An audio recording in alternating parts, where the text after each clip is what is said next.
కథాస్రవంతి విముక్త కథా సంపుటి నుండి అమ్మతనం కథ. రచన శ్రీమతి భాస్కర బాలభారతి. వినిపిస్తున్నవారు పప్పు భోగారావు.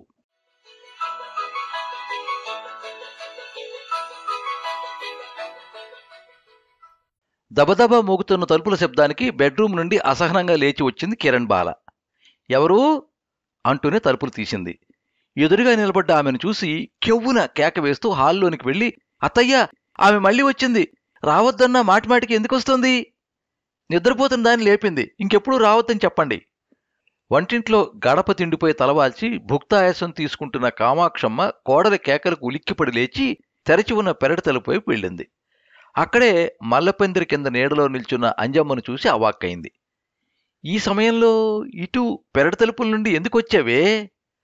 అమ్మా, వీధి తలుపులు మూసి ఉంటేను పెరటి వాకిలి నుండి వచ్చాను. ఇక్కడ దగ్గరలో పని ఉంటేను ఎలాగో ఇంత దూరం వచ్చాను కదా, ఓ మారు చూసి వెళ్ళిపోదామని. అమ్మగారు, బాబు ఎలాగుండాడు? బాగా నడకచ్చిందా? పరిగెత్తుతున్నాడా? వానికే, వాడు బాగానే ఉన్నాడు. కానీ నీవు మాటిమాటికి రావద్దు. బాబును చూడాలనుకుంటే సెలవు దినాల్లో, పండుగ రోజుల్లో, ఆదివారాల్లో అస్సలు రావద్దు. మామూలు దినాల్లో నా కోడలు ఉదయం 10 గంటల నుండి సాయంకాలం 5 గంటల వరకు ఆఫీస్కి వెళ్తుంది. ఆ సమయంలో వీధి తలుపు నుండి రా. ఇప్పుడు వాడు నిద్రపోతున్నాడు. ఎటు ఇంత దూరం వచ్చావు? అన్నం తినిపోదుగాని రా. కామాక్షమ్మ ఆంజనమ్మను లోనికి పిలిచి కడుపు నిండుగా అన్నం పెట్టి మిగిలిన పళ్ళు, కూరగాయలు, 2 పాత చీరలు ఇచ్చి పంపింది. నేను చెప్పిన రోజుల్లో తెలిపిన సమయాల్లో అప్పుడప్పుడు వచ్చి బాబుతో ఆడుకుని కొంచెంసేపు సేదతీరిపోదు గాని వస్తూ ఉండు. అలాగే అమ్మా. వెనుదిరిగి వెళ్ళిపోతున్న అంజమ్మను తదేకంగా చూస్తూ, ఎలాంటి అమ్మాయి ఎలా అయిపోయింది? విధిరాత. ఏదో ఓ రోజు కోడలు కిరణ్ బాలకు అంజమ్మను గూర్చి చెప్పాలా? ఆమె కేవలం బాబును చూడ్డానికే వస్తుంది. అంత మాత్రంతో పోయేదేముంది? ముసుగులో గుద్దులాటి అన్నాళ్ళు. మనసులో బాధపడింది కామాక్షమ్మ. ఆ రోజు ఆదివారం హాల్లో కూర్చుని కాఫీ తాగుతున్నారు అత్తా కోడళ్ళు నింపాదిగా. ఎందుకత్తా ఆమె మాటిమాటికి మన ఇంటికి వస్తూ ఉంటుంది? ఆమెను చూస్తూనే నా గగురుపాటు కలుగుతుంది. బాబు చూస్తే జడుచుకుంటూ ఉంటాడు. కోడలికి సమాధానం ఇస్తూ కామాక్షమ్మ, ఆమెను గురించి నేను చెప్పదలిచా. నీకు గుర్తుండే ఉంటుంది. మీ అమ్మ, అమ్మమ్మ, తాతయ్య, మామలు, నేను, మనమందరం ఆదిమూర్తి నగర్లో ఓ పెద్ద డాబాలో ఉండేవాళ్ళం. అప్పటికి నీకు ఓ 10-12 సంవత్సరాలుంటాయి. మన కాంపౌండ్లో ఓ చిన్న పెంకుటలు 2 ఉండేవి. అందులో మన ఇంటి పనిచేసే రామక్క, రాముడు, వారి కొడుకు అంజినప్ప, కూతురు అంజినమ్మ ఉండేవాళ్ళు. మన పెరటి తోటలోని పూలన్నీ తెంపి హారాలు కట్టి మీ అమ్మకి ఇచ్చేది. ఆ అమ్మాయే ఈమె. అవునా అత్తా, గుర్తొస్తుంది. మాతో పాటు అన్నా చెల్లి ఆడుకునేవారు. అంజనమ్మను అంజలీదేవి అని ఆట పట్టిస్తుండేవాళ్ళం. ఇంచుమించు నాయుడిదే కదా? ఆ అంజనమ్మే.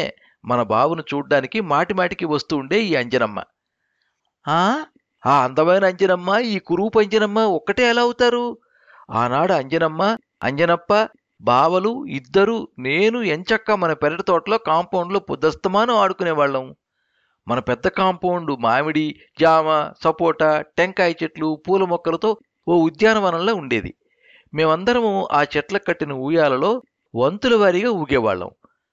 అవునత్తా, ఇప్పుడు గుర్తు వస్తోంది. ఒకసారి ఆ అమ్మాయి నన్ను ఊయలు ఊపుతూ కింద పడేసింది. పెద్ద పెద్ద మీనాల్లాంటి కళ్ళు, పసిమి ఛాయతో నాకంటే చాలా అందంగా ఉండేది. ఆ అమ్మాయి ఊయలు ఊగుతూ ఉంటే ఆమె పొడవాటి జడ మాటిమాటికి పడగెత్తి పైకి లేచే నాగుబాములా కనిపించేది. ఆ అమ్మాయినే ఇప్పుడు మన ఇంటికి వస్తూ ఉండే ఆమె. పగలు చూస్తే రాత్రి కలల్లో కనిపించి చడుచుకునే రూపం ఏమిది? అవును కిరణ్, ఆ అంజనమ్మే ఈ కురూపి. ఎంతో అందమైన ఆ అమ్మాయి ఇలా మారింది. ఆనాటి ఆ అమ్మాయిని సినిమా యాక్టరు అంజలీదేవిలా ఉందని మనం అంజనమ్మను అంజలీదేవి అని పిలిచేవాళ్ళం, గుర్తుందా? నాడు ఆ అంజనమ్మ తోటంతా తనదే అయినట్లు కలిగి తిరుగుతూ మల్లెలు, మొల్లలు, మందారాలు, పారిజాతాలు, మరువము, దవనమును తెంపి మాలలు కట్టి బుట్టలో పెట్టుకుని మా అమ్మకిస్తే పూలమాలలపై నీళ్లు జల్లి తీసుకునేది.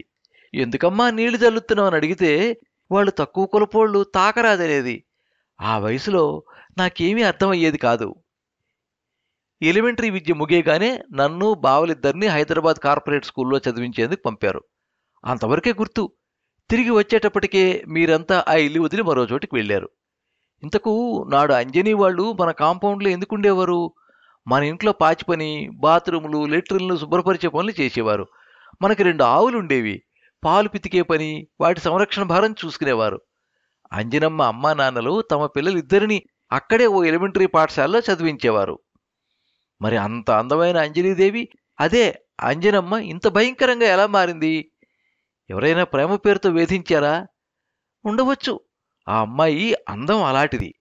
వెంటబడ్డవాడు అంజనమ్మ కాదన్నందుకు యాసిడ్ పోసుంటాడు. అందుకే ముఖము, శరీరము అలా కాలి కమిలి నల్లబడింది. కంట్లోనూ యాసిడ్ పడి ఓ కంటి చూపు కూడా పోయింది కదూ. నీవనుకున్నట్టు ఏమీ జరగలేదు. యాసిడ్ దాడి జరగలేదు. తర్వాత మాట్లాడుకుందాం. బాబుని తీసుకుని నీ భర్త పార్కు నుండి వచ్చినట్టుంది, వెళ్ళు. తీరిగ్గా మరోమారు మాట్లాడుకుందాం. ఓ రోజు సాయంకాలం తీరిగ్గా వరండాలో కూర్చున్న కామాక్షమ్మ దగ్గరకు కొడుకు, కోడలు, కిరణ్ బాల వచ్చి పక్కనే కూర్చున్నారు. అమ్మా, నిజమేనా నీవు కిరణ్తో చెప్పింది? మనం చిన్నప్పుడు ఆదిమూర్తి నగర్ కాంపౌండ్లో ఉండగా మనతో పాటు మన ఇంట్లో పనిచేసే రామక్క, రామయ్య అదే కాంపౌండ్లో ఓ చిన్న రేకుల కొట్టంలో ఉండేవాళ్ళు. వాళ్ళ అమ్మాయి అంజనమ్మ ఈ మధ్య అప్పుడప్పుడు మన ఇంటికి వస్తోందట. చాలా అందవిహీనంగా ఉందట. ఏం జరిగిందమ్మా ఆమెకు? నిజమేరా, ఆనాటి ఆ మెరుపుతీగ కాంపౌండ్ అంతా కలిగి తిరుగుతుంటే కాంపౌండ్కే వెలుగు వచ్చినట్టుండేది. ఏ రాకుమారుడో వచ్చి ఎగరేసుకుపోతాడనుకునేవాళ్ళం. అంతెందుకు, ఆ అమ్మాయి చదువుకుని ఉండినా నీకు చేసుకుందామని నాడు అనుకున్నా. కానీ విధిరాతని ఎవరు మార్చగలరు? ఇంతకు అందాల రాణి అంజనమ్మ అంత వికృతంగా ఎలా మారిందమ్మా? మీ అత్తకు, అదే కిరణ్ బాల అమ్మకు పెద్దమ్మవారు మాయదారి రోగం సోకింది. అమ్మవారు పోసిందంటారు. అప్పుడు మీరు హైదరాబాద్లోనే ఉండేవారు. ఆ అమ్మ వచ్చిందంటే తీవ్రమైన జ్వరంతో మొదలై తుమ్ములు, తలనొప్పి వచ్చి ఒళ్ళంతా చెమటకాయలు కాచినట్లు కాచేది. 3వ రోజుకే ఒళ్ళంతా రేగుబండ్లంత పుండ్లు శరీరం అంతా వ్యాపించాయి. దాన్నే పెద్దమ్మ పోసిందని అందరూ అనుకునేవారు. ఎవరినూ ఆమెకి దగ్గరగా వెళ్ళనిచ్చేవారు కాదు. మన కాంపౌండ్లోనే అంజనమ్మ వాళ్ళు ఉండే పెంకుటిల్లు పక్క ఇంట్లో ఉంచి అమ్మకు డాక్టర్ల పర్యవేక్షణలో ట్రీట్మెంట్ జరిగేది. ఆమెకు గంట గంటకు చల్లని మజ్జిగ మొదలైన ద్రవ పదార్థాలు తాపుతూ మాత్రలివ్వాలి. కొత్త కుండలో రాగులు, శనగలు నానిన నీళ్లు వేపాకుతో అద్ది కండ్లలో వేయాలి. తల దగ్గర రోజు వేపమండలు ఉంచాలి. తగ్గిన తర్వాత వేపాకు, పసుపు దంచి ముద్ద చేసి చిన్న చిన్న ఉండలు తినిపించాలి. పథ్యంగా మజ్జిగ అన్నం పెట్టాలట. ముఖ్యంగా అమ్మవారు తగ్గుముఖం పట్టిన తర్వాత పొక్కులుగా మారి పుండ్లు రాలిపోతాయి. వాటిలో రోగకారకాలుంటాయి. వెంటనే ఆ పొక్కుల్ని కాల్చేయాలి. లేకపోతే ఇతరులకు ఆ పెద్దమ్మవారు సోకుతుంది. ఈ సేవలు చేయడానికి ఎవరూ ముందుకు రాలేదు. రామక్క, రామయ్యలకు మన ఇంటి పనులు ఆవులతోనే పని సరిపోయేది. అందులోనూ వారు పెద్దవారు. రాత్రి పగలు మీ అమ్మకి సేవ చేయలేరు. ఈ విషయాలు ఏమీ మీకు తెలియవు. మీరప్పుడు హైదరాబాద్లోనే ఉండేవాళ్ళు. అందరూ కలిసి మీ అమ్మకి సేవ చేయడానికి అంజనమ్మను ఒప్పించారు. ఆ అమ్మాయి పెళ్లి ఖర్చులకని 10,000 రూపాయలు ఇచ్చారు తండ్రి రామయ్యకు. మీ అమ్మ అంజనమ్మ చేసిన సేవ ఫలితంగా తొందరగా కోలుకుంది. జీవితంలో అంత డబ్బు అంజనమ్మ తల్లిదండ్రులు కళ్ళ చూసి ఉండరు. ఆ జబ్బు గురించి తెలిస్తే ఒప్పుకునేవారు కాదు. అత్తయ్యా, ఆ జబ్బు అంటువ్యాధి అని తెలియకపోయినా అంత చిన్నమ్మాయిని అప్పుడు అంజనమ్మకు ఓ 12-14 ఏళ్ళు ఉంటాయేమో కదా. రాత్రి పగలు పేషెంట్కి సేవ చేయడానికి ఆ అమ్మా నాన్నలు ఎట్లా ఒప్పుకున్నారో. డబ్బు అవసరం వాళ్ళది, సపర్యల అవసరం మనది కదా. కామాక్షమ్మ అభిప్రాయం చెప్పింది. ఓ వారానికి అంజనమ్మకు ఆ అంటువ్యాధి సోకింది. విపరీతమైన జ్వరం, తుమ్ములు, తలనొప్పితో ప్రారంభమై ఒళ్ళంతా చెమటకాయల్లా పుండ్లు కాచినాయి. అది పెద్దమ్మవారి లక్షణం అని తెలిసి మనవాళ్ళు ఆ జబ్బు మరెవరికైనా సోకుతుందని భయపడి అంజమ్మ ఇంటివైపు పెరటతో మూసి డాక్టర్ గారు రాసిచ్చిన మాత్రలు, కాసిని రాగులు, శనగలు, ఓ చిన్న కొత్త కొండ ఇచ్చి ఉచిత సలహా ఇచ్చి అందరూ ఓ 4 రోజులు తీర్థయాత్రలకు వెళ్ళిపోయాం. యాత్ర నుండి తిరిగి వచ్చిన మాకు అంజనమ్మ వాళ్ళు ఇల్లు ఖాళీ చేసి ఎటో వెళ్ళిపోయినట్టు తెలిసింది. యాత్రకు వెళ్తూ రామక్క, రామయ్యలకు మరో 50,000 ఇచ్చి వెళ్ళాం.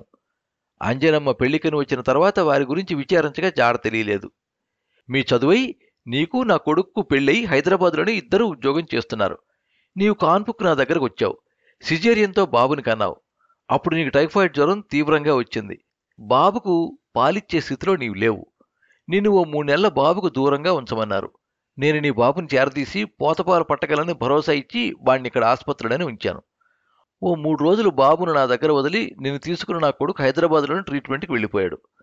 ఇక్కడ ఆసుపత్రిలో డాక్టర్ల సలహా మేరకు ఓ 3 రోజులు ఉంచా. పోతపాలు తప్పనిసరి అని చెప్పారు. అదిగో అప్పుడు అంజనమ్మ నా దగ్గరకు వచ్చి నన్ను గుర్తుపట్టి పలకరించింది. ఆమెను నేను గుర్తుపట్టలేదు. బిడ్డనెత్తుకుపోయే దొంగ అనుకున్నా.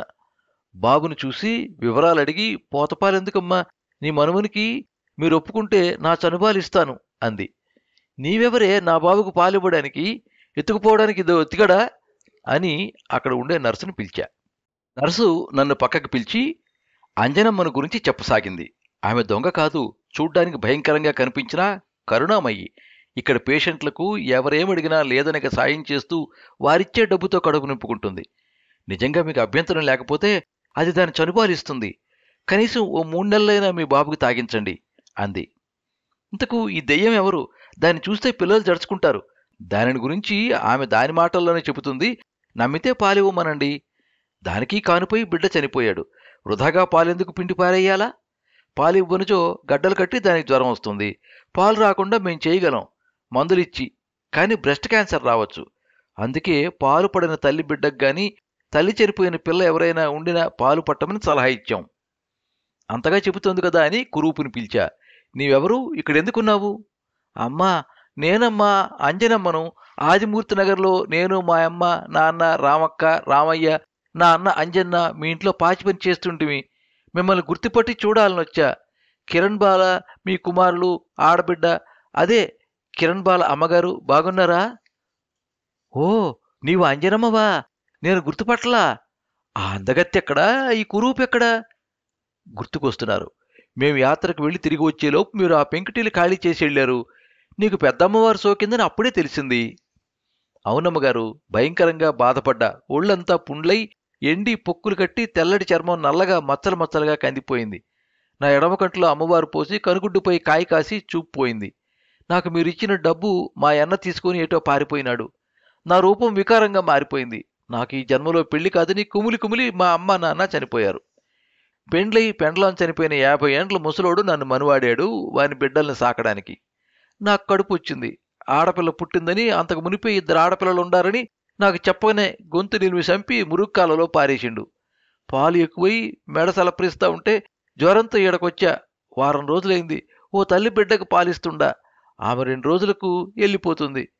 మిమ్మల్ని చూచి గుర్తుపట్టి పరుగు పరుగును వచ్చా. అప్సరస అందంగల అంజనమ్మ ఎవరు పిలిచినా మారాడక చెంగు చెంగుని గెంతే లేడిపిల్లై సేవ చేసే నాటి అంజనమ్మ గుర్తుకొచ్చి బాధపడ్డా. మీ అమ్మకు సేవ చేసి ప్రాణదాతయ్యి తాను కురూపి అయి రూపం కోల్పోయి దిక్కులేని దీనురాలై మన బాబుకు పాలివ్వటానికి ముందుకొచ్చింది. మన మీద ఏమాత్రం కోపం లేదు. తన తలరాత అలా ఉంది అంటుంది. అందుకే ఇంటికే పిలిపించుకున్నా ఓ 6 నెలలైనా బాబుని చూసుకోవడానికి, ఆ పాలిచ్చేందుకు. అభిమానంతో ఇప్పటికీ అప్పుడప్పుడొచ్చి నీ కొడుకు యోగక్షేమాలు కనుక్కుంటుంది. అంతేకాని మరే దుర్బుద్ధి దీనికి లేదు. ఇప్పుడు చెప్పండి, ఆమె కురూపి కావచ్చు, అంతకంటే ఆమె అమ్మతనం గొప్పది. కనిపడేశావు నీవు. చేరదీసి స్తన్యమిచ్చి పెంచింది నిస్వార్థంగా. ఈమె ఆకారం చూసి జడుసుకోకూడలా. ఆదరించి పిడిగడన్నం పెట్టి కడుపు నింపు. అదే మనం తీర్చుకునే ఆమె రుణం.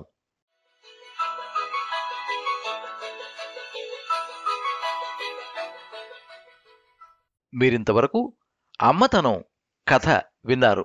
రచన శ్రీమతి భాస్కర బాలభారతి. వినిపించిన వారు పప్పు భోగారావు. ఈ కథ మీద మీ అమూల్యమైన అభిప్రాయాన్ని కింద కామెంట్ బాక్స్లో రాయండి. ఈ వీడియోని లైక్ చేయండి, మీ మిత్రులందరికీ షేర్ చేయండి. ఇలాంటి మరిన్ని మంచి కథలు వినిపించడానికి ఈ ఛానల్ని సబ్స్క్రైబ్ చేసుకోండి. పక్కనే ఉండే బెల్ ఐకాన్ని క్లిక్ చేస్తే ఇలా అప్లోడ్ చేసే వీడియోల వివరాలన్నీ కూడా మీకు ఎప్పటికప్పుడు నోటిఫికేషన్ ద్వారా తెలుస్తాయి. ఎప్పుడు మీ అభిమానాన్ని కోరుకునే పప్పు భోగారావు. సర్వే జనాః సుఖినో భవంతు. కథా స్రవంతి.